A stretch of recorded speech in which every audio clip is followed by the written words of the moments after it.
കൃഷ്ണ ഗുരുവായൂരപ്പ ശരണം.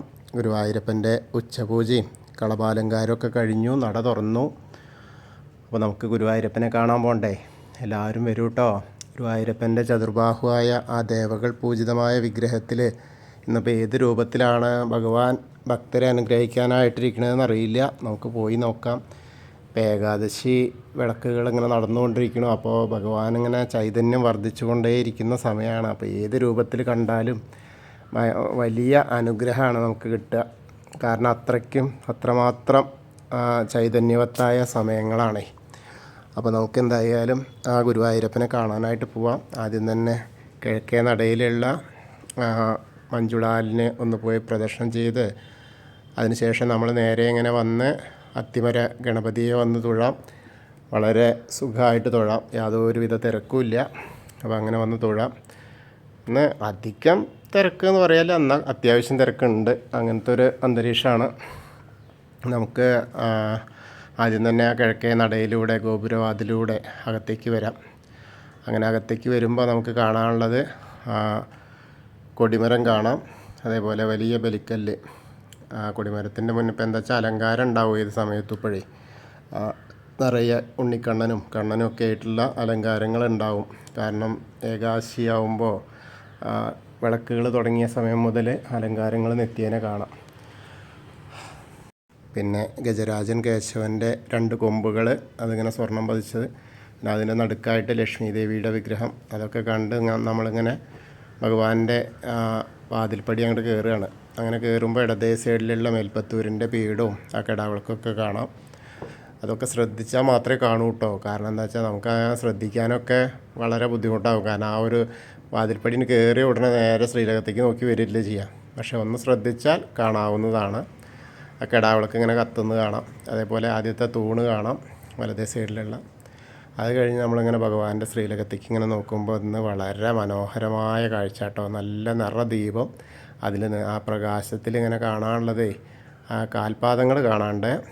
കാൽപാദങ്ങൾ കാണുക എന്ന് പറഞ്ഞാൽ കാൽത്തളകൾ അണിഞ്ഞ കാൽപാദങ്ങൾ. പിന്നെ കാണുന്നതോ ഗരുഡനെ കാണാണ്ട്, ചിറക് വിരുത്തിയിട്ട് ഇങ്ങനെ വലിയ ഗരുഡൻ. ആ ഗരുഡൻ്റെ പുറത്തിരിക്കുന്ന മഹാവിഷ്ണുവാണ്. ആ മഹാവിഷ്ണുവിനെ ഇങ്ങനെ കാണാണ്ട്, ആ മഹാവിഷ്ണുവിൻ്റെ ശംഖ് ചക്ര ഗദാപത്മ, അതായത് ആ ചതുർബാഹുവായിട്ടുള്ള മഹാവിഷ്ണുവായിട്ട്, ഗരുഡാരൂഢനായിരിക്കുന്ന മഹാവിഷ്ണുവായിട്ട് അതിമനോഹരമായ, അതായത് എന്താണെന്ന് പറയുക, അതിൻ്റെ തൊട്ട് താഴെ ആ ആനയെ ഇങ്ങനെ കാണാണ്ട് ആ ഗജേന്ദ്രമോക്ഷമാണ് കേട്ടോ. എന്ത് രസമായ കാഴ്ചയെന്നറിയോ. ആനയെ അത്രയും ശ്രദ്ധിച്ചാലേ കാണൂ. ഗജേന്ദ്രന് അങ്ങനെ മോക്ഷം കൊടുക്കുന്ന ആ ഒരു കാഴ്ചയാണ് കാണാനുള്ളത്. വളരെ മനോഹരമായിട്ടുള്ള കാഴ്ച. എന്ത് പറഞ്ഞിട്ടാണ് അപ്പോൾ അതിന് മനോഹരത കൂടുതൽ പറയാൻ പറ്റുക എന്നുള്ളത് പറയാൻ പറ്റില്ല. അത്രമാത്രം ആ ഒരു ഹൃദയത്തിലേക്ക് ഇങ്ങനെ എത്തുന്ന തരത്തിലുള്ള ആ കാഴ്ചയാണ്. വളരെ മനോഹരം. അങ്ങനെ ഓരോ അംഗങ്ങളും ആ ഭാഗങ്ങളും ഒക്കെ ഇങ്ങനെ വേർതിരിച്ച് ഇങ്ങനെ ചുവന്ന അരക്കെട്ട്, അതായത് അരയിലിങ്ങനെ കെട്ടിയത് നമ്മളെ എന്താ പറയുക, അരമണി കിങ്ങിണിക്കൊക്കെ അതിൻ്റെ മുകളിൽ ഇങ്ങനെ ചുവന്ന പട്ടിങ്ങനെ കെട്ടിയിട്ടുള്ള ആ മഹാവിഷ്ണു തന്നെയാണ്. എന്ത് രസമാണെന്നറിയോ കാണാൻ. ആ മുഖത്തേക്ക് ഇങ്ങനെ നോക്കിയാൽ ആ ഒരു എന്താ പറയുക, എല്ലാം ഞാനാണെന്നുള്ള ആ ഒരു ഇതാണ്. കാരണം യാതൊരാളും ഒന്നും വിഷമിക്കേണ്ട, എല്ലാറ്റിനും പരിഹാരം ഞാനാകുന്നു എന്ന് പറയുന്ന ആ ഒരു കാഴ്ചയാണ് നമുക്ക് തരുന്നത്. ആ ഗജേന്ദ്രനെ രക്ഷിക്കുന്ന ആ ഒരു കാഴ്ച വളരെ മനോഹരം. അത്രയും ശ്രദ്ധിച്ചാൽ മാത്രമേ കാണൂ. അല്ലെങ്കിൽ കാണാനുള്ളത് ഗരുഡാരൂഢനായിരിക്കുന്ന മഹാവിഷ്ണുവിനെ തെളിഞ്ഞ് കാണുക. അപ്പോൾ അത്രയും എന്താ പറയുക, എങ്ങനെ അതിനെപ്പറ്റി കൂടുതൽ പറയേണ്ടതെന്ന് അറിയില്ല. അത്രയ്ക്ക് മാത്രം നമുക്ക് ഭഗവാനെ അങ്ങനെ തൊഴുത് പ്രാർത്ഥിക്കുക, ആ ഒരു കാഴ്ചയാണ്. പിന്നെ തിരുമുടിമാല 2 വെളുത്ത പൂവ്, ഇടയ്ക്കിങ്ങനെ ഓരോ പൊട്ട് പോലെ ചുവന്ന പൂവ് വെച്ചിട്ടുണ്ട്. അതേപോലത്തെ 2 തിരുമുടിമാലകളാണ്. പിന്നെ അതേപോലെ വെളുത്ത പൂവും തുളസിയും തെച്ചിയായിട്ടുള്ള ഉണ്ടമാലകൾ അതും ചാർത്തിയിട്ടുണ്ട്. പിന്നെ മുകളിൽ ഇങ്ങനെ വിധാനമായിട്ട് 2-4 ഉണ്ടമാല ആയിട്ട് തുളസി മാലകളുണ്ട്. അപ്പോൾ ആ ഒരു കാഴ്ചയെ കാണുന്നത് വളരെ മനോഹരം. എന്തായാലും നമുക്ക് ആ ഗുരുവായൂരപ്പൻ്റെ സന്നിധിയിൽ നിന്നിട്ട് ഗുരുവായൂരപ്പൻ്റെ ആ തിരുമുഖത്തേക്ക്, അതായത് സോപാനപ്പടിയിൽ നിന്നുകൊണ്ട് ശ്രീലകത്തേക്ക് നോക്കി കാണുന്ന ഒരു കാഴ്ച വളരെ മനോഹരമായിട്ടുള്ള കാഴ്ച. ഇന്നത്തെ അലങ്കാരം എന്ന് അത് എന്തായാലും പറയാനും പറ്റണം. അപ്പോൾ അദ്ദേഹത്തെയും പറയണം. അലങ്കാരം ചെയ്ത നമ്മളെ പൊട്ടക്കുഴി ഭവതാസ്വാദിക്കനാണ് കേട്ടോ. അദ്ദേഹമാണ് ഇന്നത്തെ ആ കളഭാലങ്കാരം ചെയ്തിരിക്കുന്നത്. വളരെ മനോഹരമായിട്ടുണ്ട്. അപ്പോൾ നമ്മളെല്ലാവരും ആ ശ്രീലകത്തേക്ക് നോക്കി തൊഴുക. ആ ഗരുഡാരൂഢനായിരിക്കുന്ന മഹാവിഷ്ണുവിൻ്റെ ഗജേന്ദ്രമോക്ഷം കണ്ട് തൊഴുതോളൂ. അത് കഴിഞ്ഞ് നമ്മൾ അവിടുന്ന് ഇങ്ങനെ ഇറങ്ങിയിട്ട് അഗ്നികോണിലുള്ള ബലിക്കല്ല് നോക്കിത്തൊഴാം. പിന്നെ തിടപ്പള്ളി നോക്കിത്തൊഴാം. അതേപോലെ ആലിലക്കണ്ണനെയും ഗ്രില്ലിന് കഴിഞ്ഞ സപ്തമാതാക്കളെയൊക്കെ കണ്ട് തൊഴാം. പിന്നീട് ഗണേശൻ്റെ അടുത്തേക്ക് വരിക. ഗണേശൻ്റെ അവിടെ കാര്യമായ അത്ര തിരക്കൊന്നുമില്ല, എന്നാൽ കുറച്ച് ഉണ്ട്. അപ്പോൾ നമുക്ക് അങ്ങനെ പോയി നോക്കുമ്പോൾ കാണുന്ന കാഴ്ച എന്ന് പറഞ്ഞാൽ ഗണേശനങ്ങനെ കാണുമ്പോൾ എന്താ വെച്ചാൽ വലിയ അലങ്കാരമൊന്നുമില്ല, ചെറിയ അലങ്കാരം. കണ്ണ് ഒക്കെ ഇങ്ങനെ കുറേശ്ശെ, അതേപോലെ സ്വർണത്തിൻ്റെ ചെറിയൊരു കിരീടം, പിന്നെ മാലകൾ അങ്ങനെ ചാർത്തിയിട്ടുണ്ട്, പിന്നെ പാവുണ്ട് ഉടുപ്പിച്ചിട്ടുണ്ട്. അങ്ങനെയാണ് ഗണേശൻ്റെ അലങ്കാരം. അപ്പോൾ നമുക്ക് ഗണേശനെ കണ്ട് പ്രാർത്ഥിക്കാം. ഏകദന്തം മഹാകായം തപ്തകാഞ്ചന സന്നിഭം ലംബോദരം വിശാലാക്ഷം വന്ദേഹം ഗണനായകം. അത് കഴിഞ്ഞ് സരസ്വതി അറയിലേക്ക് നോക്കിയാൽ പുതിയ ഫോട്ടോ ഇരുന്ന് കാണാം, കത്തുന്നത്, വിളക്ക് കത്തുന്നതും കാണാം. പിന്നെ അങ്ങനെ നമ്മൾ കാണുന്നത് വെളുത്ത പൂവും തുളസിയായിട്ടുള്ള ഒരു മാലയും ഉണ്ട്, ചുവപ്പും. അപ്പോൾ സരസ്വതി ദേവീനെ പ്രാർത്ഥിക്കാം. സരസ്വതി നമസ്തുഭ്യം വരദേ കാമരൂപിണി വിദ്യാരംഭം കരിഷ്യാമി സിദ്ധിർഭവതു മേ സദാ. അത് കഴിഞ്ഞ് അങ്ങനെ വന്ന കോർണറിലെത്തിയ ചെറിയ ഗണേശനെ കാണാം. അവിടെ ചെറിയൊരു മാല കൊടുത്തിട്ടുണ്ട്. പിന്നെ മത്സ്യം, കൂർമ്മം, വരാഹം, നരസിംഹം വരെയുള്ള രൂപങ്ങളൊക്കെ കണ്ടിങ്ങനെ തൊഴാം. അങ്ങനെ കഴിഞ്ഞ മേൽശാന്തിന് അവിടുന്ന് നമുക്ക് അർച്ചന പ്രസാദം വാങ്ങാം. അപ്പോൾ അവിടെ ഭവതാസ്വാദിക്കാനിരിക്കണം, അദ്ദേഹത്തിൻ്റെ അടുത്ത് നിന്ന് വാങ്ങാം. പിന്നീട് നമ്മൾ വാമന രൂപവും അതേപോലെ ഗജേന്ദ്രമോക്ഷത്തിൻ്റെ രൂപമൊക്കെ കണ്ട് നമ്മൾ അനന്തശായിയായ അനന്തപത്മനാഭനെ കാണുക. അനന്തപത്മനാഭൻ്റെ അടുത്ത് നിറയെ പൂക്കളാട്ടോ. വെളുത്ത പൂവും തുളസിയും ഒക്കെ ആയിട്ട് ഇങ്ങനെ മാലകൾ ഇങ്ങനെ ധാരാളം ചാർത്തിയിട്ടുണ്ട്. അത് കണ്ട് അവിടെ നിന്ന് ആ കാൽപാദത്തിൻ്റെ അവിടെ നിന്ന് അങ്ങനെ തൊഴാം. പിന്നീട് നമുക്ക് ആ ഗരുഡാരൂഢനായിരിക്കുന്ന മഹാവിഷ്ണുവിനെയും കണ്ട് തൊഴുത് നമ്മൾ ശ്രീലകത്തിൻ്റെ നേരെ ശ്രീകോവിലിൻ്റെ പുറകു വശത്ത് വന്ന് സാഷ്ടാംഗം നമസ്കരിക്കുക. നമസ്കരിച്ച് കഴിഞ്ഞാൽ മുകളിലേക്ക് ഇങ്ങനെ നോക്കിയാൽ ഉഗ്രരൂപിയായ നരസിംഹത്തെ കാണാം. അതൊക്കെ കണ്ട് തൊഴുത് വീണ്ടും നമ്മളിങ്ങനെ വരുമ്പോൾ ബാക്കിയുള്ള ദശാവതാര വിഗ്രഹങ്ങളൊക്കെ കാണാം. അങ്ങനെ വന്ന് നോക്കുമ്പോൾ നമുക്ക് കാണാൻ പറ്റുന്നത് ആ കൃഷ്ണൻ്റെ അടുത്ത് വന്നുമ്പോൾ ധാരാളം മാലകളുണ്ട് കേട്ടോ. വലിയ ഒന്നും മുഖം തന്നെ കാണാനില്ലാത്ത മാതിരി അത്രയും മാലകളുണ്ട്. ലിഖിതമാലയൊക്കെ ചാർത്തിയിട്ടുണ്ട്. അത് കഴിഞ്ഞിട്ട് നമ്മൾ മുരുകൻ്റെ അടുത്ത് വരുമ്പോൾ ഭസ്മം കൊണ്ട് ഉള്ള അഭിഷേകം കഴിഞ്ഞിരിക്കുന്നത് കാണാം. പിന്നെ ഹനുമാൻ സ്വാമിയുടെ അടുത്ത് വരുമ്പോൾ കുങ്കുമം മാത്രമേ ഉള്ളൂ, മാലകളൊന്നും ആരും സമർപ്പിച്ചിട്ടില്ല. അപ്പോൾ ഹനുമാൻ സ്വാമിയെ പ്രാർത്ഥിക്കുക കേട്ടോ. എല്ലാവരും പ്രാർത്ഥിച്ചോളൂ. ത്വമസ്മിൻ കാര്യനിര്യാഗേ പ്രമാണം ഹരിസത്തമ ഹനുമാൻ യജ്ഞമാസ്തായ ദുഃഖക്ഷയകരോ ഭവ മനോജവം മാരുതതുല്യവേഗം ജിതേന്ദ്രിയം ബുദ്ധിമതാം വരിഷ്ടം വാദാത്മജം വാനരയൂതമുഖ്യം ശ്രീരാമദൂതം ശിരസാ നമാമി. ബുദ്ധിർബലം യശോധൈര്യം നിർഭയത്വം അരോഗത അജാഡ്യം വാക്പടുത്വം ഹനുമസ്മരണാത് ഭവേത്. ഓം നമോ ഭഗവതേ ആഞ്ജനേയായ മഹാബലായ സ്വാഹ. ഹനുമാൻ സ്വാമിയെ കണ്ട് തൊഴുത് പ്രാർത്ഥിച്ച് പിന്നെ നമ്മൾ രാധാകൃഷ്ണ വിഗ്രഹവും, ഇന്നലത്തെ ഇപ്പോൾ രാധാകൃഷ്ണ രൂപമായിരുന്നല്ലോ, അതേപോലെ ആ കാളിയമർദ്ദന രൂപവും ആ വെണ്ണക്കണ്ണനെയൊക്കെ കണ്ട് തൊഴുത് നമ്മൾ ശ്രീകോവിലിൻ്റെ ഓവിൻ്റെ അവിടെ വന്ന് പ്രാർത്ഥിക്കുക. അത് കഴിഞ്ഞ് തൊട്ട് പടിഞ്ഞാറ് വശത്തേക്ക് നോക്കിയാൽ ആ ചുമരിൻ്റെ മുകളിലുള്ള താമരക്കണ്ണനെ, കൽപ്പവൃക്ഷത്തിൻ്റെ ചുവട്ടിലിരിക്കുന്ന താമരക്കണ്ണനെ കണ്ട് തൊഴാം. പിന്നീട് നമ്മൾ അവിടുന്ന് ഇങ്ങനെ വന്ന് ഗ്രില്ലിൻ്റെ അപ്പുറത്തേക്ക് നോക്കിയാൽ മണിക്കിണർ കാണാം. അതേപോലെ നൃത്താറയിൽ വിളക്കിങ്ങനെ കത്തി നിൽക്കുന്നത് കാണാം.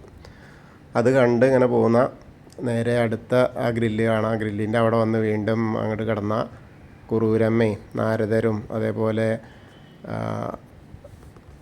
മേൽപ്പത്തൂരിനെയും വസുദേവരെയും ഒക്കെ ഇങ്ങനെ കണ്ട് നമ്മൾ വടക്കേ നടയിൽ കൂടെ പുറത്തേക്ക് വരിക. പിന്നീട് പ്രസാദ കൗണ്ടറിൻ്റെ അവിടെ നിന്ന് ചന്ദനവും തീർത്തൊക്കെ വാങ്ങാം. അത് കഴിഞ്ഞിങ്ങനെ ഭഗവതിയുടെ അടുത്തേക്ക് വരിക. എടത്തരികത്തുകാവിലെ ഭഗവതിയെ കാണാൻ അവിടെ ഒന്നും വലിയ തിരക്കൊന്നുമില്ല, ഒരു 10-15 ആളൊക്കെ തന്നെ കാണാനുള്ളൂ. നമുക്കതിലൂടെ അങ്ങനെ പോയിട്ട് ഭഗവതിയെ നോക്കുമ്പോൾ നിറയെ പൂക്കളാണ് കാണുന്നത്. ഒരുപാട് പൂക്കൾ, അർച്ചന പൂക്കളും മാലകളും ഒക്കെ ആയിട്ട്. എന്താ വെച്ചാൽ ഉടയാടയൊന്നും കാണാത്ത വിധത്തിലാണ് നിറയെ. നമ്മളിപ്പോൾ പറയില്ലേ പൂമൂടലൊക്കെ കഴിഞ്ഞ മാതിരി അത്രയ്ക്കും എന്താ കാടാമ്പുഴയിലൊക്കെ പൂമൂടൽ എന്നറിയില്ലേ, അത്രയ്ക്കും മേലുണ്ട്. എന്താ പറയുക, പൂക്കൾ കൊണ്ടുള്ള അർച്ചന കഴിഞ്ഞ പൂക്കളും മാലകളും ചുവന്ന പൂക്കളും ഒക്കെ ആയിട്ട് ഗോളകയാണ്. ബാക്കി മാലകളൊക്കെ ചാർത്തിയിട്ടുണ്ട്, സ്വർണത്തിൻ്റെ മാലയും ചാർത്തിയിട്ടുണ്ട്. ശിവേലി വിഗ്രഹത്തിൻ്റെ അവിടെയും 2 മാലകൾ ചാർത്തിയിട്ടുണ്ട്. അപ്പോൾ അമ്മയെ കണ്ട് പ്രാർത്ഥിച്ചോളൂ കേട്ടോ. സർവമംഗളമാംഗല്യേ ശിവേ സർവാർത്ഥസാധികേ ശരണ്യേ ത്രയംബകേ ഗൗരി നാരായണി നമസ്തുതേ. അത് കഴിഞ്ഞ് അങ്ങനെ വന്ന് ആ കോർണറിലെത്തിയാൽ ഒന്ന് വടക്ക് പടിഞ്ഞാറ് ഭാഗത്തേക്ക് തിരിഞ്ഞു നിന്ന് മമ്മിയൂരപ്പനെ പ്രാർത്ഥിക്കുക. നമശിവായ നമശിവായ നമശിവായ എന്നുള്ള പഞ്ചാക്ഷരി മന്ത്രം ജപിക്കുകയും ചെയ്യുക. അപ്പോൾ മമ്മിയൂരപ്പൻ്റെ അനുഗ്രഹം നമുക്ക് കിട്ടും. എന്നിട്ടൊന്ന് പ്രദക്ഷിണമായിട്ട് ആ കൊടിമരത്തിൻ്റെ അവിടെ വന്നാൽ വീണ്ടും ഭഗവാന്റെ ശ്രീലകത്തേക്ക് നോക്കിയിട്ട് ആ കാഴ്ചകളൊക്കെ കാണാം. ഗജേന്ദ്രമോക്ഷമൊക്കെ കണ്ട് ഒന്ന് നമസ്കരിച്ച് നമ്മൾ അവിടെ നിന്ന് ഇങ്ങനെ വരുമ്പോൾ കൂത്തമ്പലത്തിൻ്റെ അവിടേക്ക് വരിക. കൂത്തമ്പലത്തിൻ്റെ അവിടേക്ക് വന്ന് ആ കിടാവിളക്ക് ഇങ്ങനെ കാണാം. നിറയെ അവിലിൻ്റെ ചാക്കുകളൊക്കെയാണ് അപ്പുറത്തൊക്കെ ഉള്ളത്, എന്നാലും നമുക്കവിടെ കാണാം. അത് കഴിഞ്ഞ് അവിടെ നിന്ന് നമസ്കാരമൊക്കെ കഴിഞ്ഞ് അയ്യപ്പസ്വാമിയുടെ അടുത്തേക്ക് വരിക. എന്നാൽ അയ്യപ്പസ്വാമിക്ക് വളരെ മനോഹരമായിട്ടുള്ള അലങ്കാരം കേട്ടോ. ശരിക്കും പറഞ്ഞാൽ ഉദിച്ച് വരുന്ന ആ ഒരു പ്രൗഢിയിലാണ് അന്നത്തെ. എന്താ രസം എന്നറിയാം. ശരിക്കും ആ രൂപത്തിനെ പറ്റിയിട്ട് വർണ്ണിക്കാനുണ്ട് അത്രയ്ക്കും. കാരണം മുഖമൊക്കെ ഇങ്ങനെ നന്നായിട്ട് ചാർത്തിയിട്ടുണ്ട്, അതേപോലെ കളഭം കൊണ്ട് ഇങ്ങനെ ചാർത്തിയിട്ട് ചെറിയ കിരീടമുണ്ട്. കിരീടത്തിൻ്റെ മുകളിൽ ഒരു തിരുനെറ്റിയുടെ തൊട്ട് മേലെയായിട്ട് ഇങ്ങനെ ആ കിരീടത്തിൻ്റെ മുകളിലായിട്ട് ഇങ്ങനെ ഒരു സ്വർണ്ണ പൂവിൽ ചുവന്ന കല്ല് വെച്ചിട്ടിങ്ങനെ അതിങ്ങനെ ആ ഉദയസൂര്യൻ്റെ പ്രൗഢിയാണ് കാണിക്കുന്നത്. വളരെ മനോഹരമായിട്ടുള്ളൊരു കാഴ്ച. അങ്ങനെ താഴത്തേക്ക് നോക്കിയാലോ ധാരാളം മാലകൾ, നെക്ലസ് മാലകളാണെന്ന്. 2 നെക്ലസ് മാല, പിന്നെ വലിയൊരു പതക്കം പോലത്തെ മാല, അങ്ങനെയൊക്കെ കാണാനുണ്ട്. പിന്നെ നിറയെ പൂക്കളാണ്. ഈ പൂക്കൾ മാലകളും കാരണം ഉടയാടകളൊന്നും കാണാനില്ല, അത്രയ്ക്ക് മാത്രം പൂക്കളാണ്. ആ വെളുത്ത പൂവും തുളസിപ്പൂവും തെച്ചിപ്പൂവും ഒക്കെ ആയിട്ട് ഇങ്ങനെ നിറച്ചും പൂക്കൾ, താമരപ്പൂവൊക്കെ ആയിട്ട് ഇങ്ങനെ എന്താ വലിയ മാലകളും ചാർത്തിയിട്ടുണ്ട്. അപ്പോൾ നിറയെ വളരെ മനോഹരമായ അതിമനോഹരമായ അയ്യപ്പസ്വാമിയുടെ ആ ഒരു കാഴ്ചയാണ്. അത് പ്രത്യേകം പറയണം. ആ ഒരു സ്വർണത്തിൻ്റെ ആ പൂവിൽ ഉള്ള കല്ലിൻ്റെ ആ ഒരു ഇത് എന്ന് പറഞ്ഞാൽ ആ തിളക്കം ഇങ്ങനെ ദൂരേക്ക് തന്നെ കാണും, മാണിക്യം പോലെ കാണുന്നത് പോലെ. ആ വിളക്കിൻ്റെ ശോഭയും അതേപോലെ ആ എന്താ പറയുക കല്ലിൻ്റെ തിളക്കവും പിന്നെ അതായത് പൂക്കളുടെ ഭംഗിയും എല്ലാം കൂടി ഇങ്ങനെ പൊന്നിൻ്റെ ആഭരണങ്ങളുടെ തിളക്കവും പൊന്നിൻ്റെ കിരീടത്തിൻ്റെ തിളക്കവും എല്ലാം കൂടി ഇങ്ങനെ നോക്കുമ്പോൾ അയ്യപ്പസ്വാമി നമ്മളെ മാത്രം ഇങ്ങനെ കാണാൻ വേണ്ടിയിട്ട് നമുക്ക് അനുഗ്രഹം തരാൻ വേണ്ടിയിട്ട് ഇങ്ങനെ ഇരിക്കുന്ന ആ ഒരു പ്രതീതിയാണ് കേട്ടോ. വളരെ മനോഹരമായിട്ട് ചിരിച്ചിരിക്കുകയാണ് ആൾ. അതിമനോഹരമായിട്ടുള്ള ചിരി.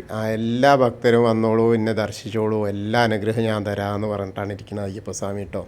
എന്നാൽ ആകെ മൊത്തം നല്ലൊരു എല്ലായിടത്തും വളരെ മനോഹരമായിട്ടുള്ള കാഴ്ചകളാണ്. ഗണേശൻ്റെ അടുത്ത് മാത്രമേ കുറച്ച് കുറവുള്ളത്, എന്നാലും അതൊരു രസമായിട്ടുണ്ട് ഇനി. അപ്പോൾ നമുക്ക് അവിടെ അങ്ങനെ കണ്ടു തൊഴുതു എല്ലാവരും പ്രാർത്ഥിച്ചോളൂ.